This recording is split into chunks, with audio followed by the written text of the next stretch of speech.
up, what's up, what's up? This is your girl, El Shaddai, with the news as it happens. Wow, let's just go into this. I know yesterday people were wondering, oh, I got some comments on my video about the Iranian troops moving towards Iraq and taking over the border. It was true. I don't know why people are so rough and tough on stuff and saying that everybody's fake. Why don't you study it for yourself, for one thing? Okay, when somebody puts up something, you're supposed to do your homework. Look into it, check into the headlines, search for yourself. Anyways, I just want to go into this article. I've actually found a few today and talk about what has happened, because it looks like we already have a starting of war. This is very, very, very serious here, because they have actually named a few countries who were in on this attack. Let's read this and I'll go into explaining what I mean. Unidentified aircraft strikes base of Iran-backed militia in Iraq. 2 attacks were reported within hours, but no casualties reported. An unidentified aircraft struck on Sunday a military base near an airfield west of Iraq's Anbar province. Lebanese television network Al Mayadeen quoted Iraqi sources as saying. The sources added that the military base serves an Iranian-backed militia. No casualties were reported in the alleged strike. Hours later, a second attack on a base in the Fallujah area used by Iranian-backed Popular Mobilization Forces fighters was reported by Al-Hadath, citing Iraqi security sources.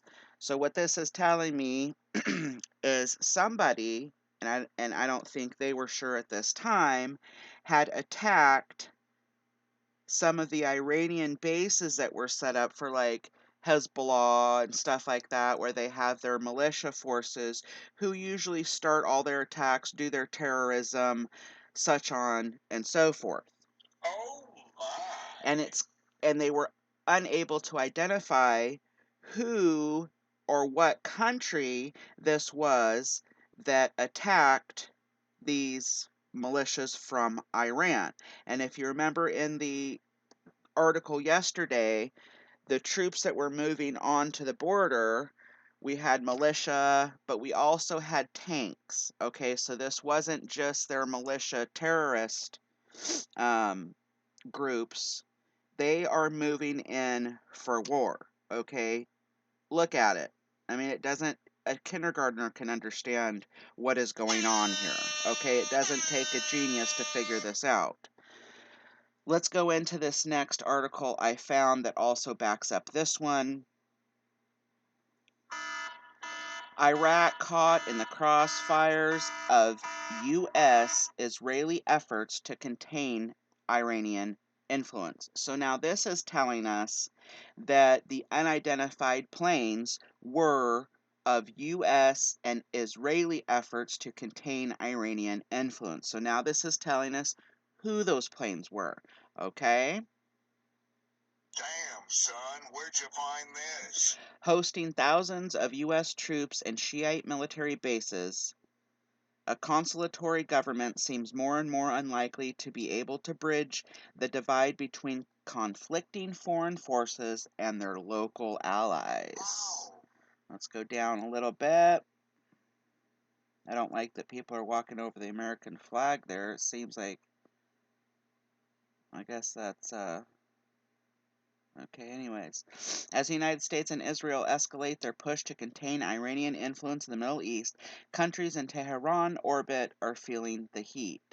Pro-Iranian militias across Lebanon, Syria, and Iraq are being targeted both with economic sanctions and precision airstrikes. Now, if you remember, I'm going to stop right here so you think about this, okay? Stop right there, criminal scum.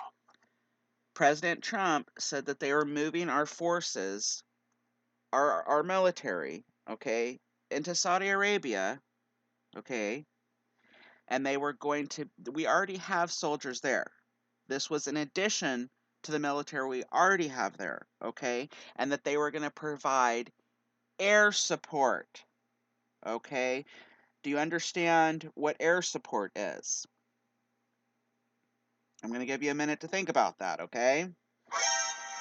What was this article saying? There was an airstrike coordinated with the Israeli government to take care or try to push back Iran from entering any farther.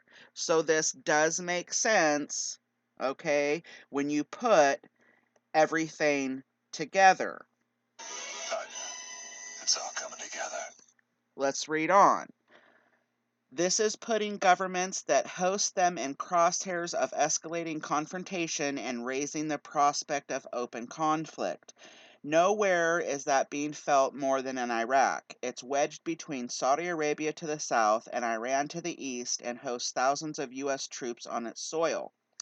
Now, I was talking to my girl Olive Branch early this morning, and everybody was talking about how many troops Trump was going to go ahead and send over to Saudi Arabia. You have to think for a minute, okay? You got to stop. You got to think about it. We already have how many thousands of our troops over in the Middle East right now. So this is not something new. Our boys haven't come home yet. Our women and men have not come home yet. Okay, we are still in the thousands in the Middle East. We've never left since what, 18 years ago? So it shouldn't have to take something so big like saying, oh, we are sending out 40,000 troops into the Middle East. We already have them there.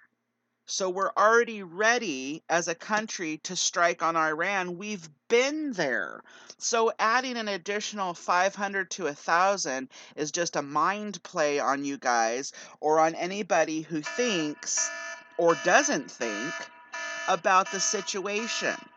Okay, if we wanted to go to war with Iran, we already have thousands and thousands of troops, American troops, there already. Hello, bye, Felicia. Okay, you really, really got to start thinking about things. Okay, so at the same time, powerful Shiite paramilitary forces linked to Iran pose a growing challenge to the authority of central government. Now, I want to bring something else to your to thinking. Iraq isn't going to exactly be on America's side, even though we are already pretty much still taking over their country. You got to remember, biblically speaking, that half of Iraq east of the river Euphrates are Kenites. They're your kings of the east. They're Satan's children. Half of it isn't, but everything from the river Euphrates and east are kings of the east. So they're already and already have been cooperating with Iran and their terrorist groups and all this stuff. I mean, that should be no surprise either. So you got to remember that you've got a lot of forces working in the background who aren't on the up and up, who've already been joined in Hezbollah, the Houthis, and most of these are your Iran's terrorist groups. And the reason why they went into Iraq and they've bombed, the US and Israel have bombed these bases where they set this up is because they're hoping to stop some of that from continuing on to where, you guys, okay, are you thinking about this?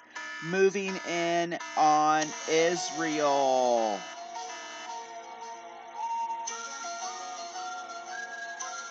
This is the whole idea for them, is because they want to move it into, they want to surround Israel. But we know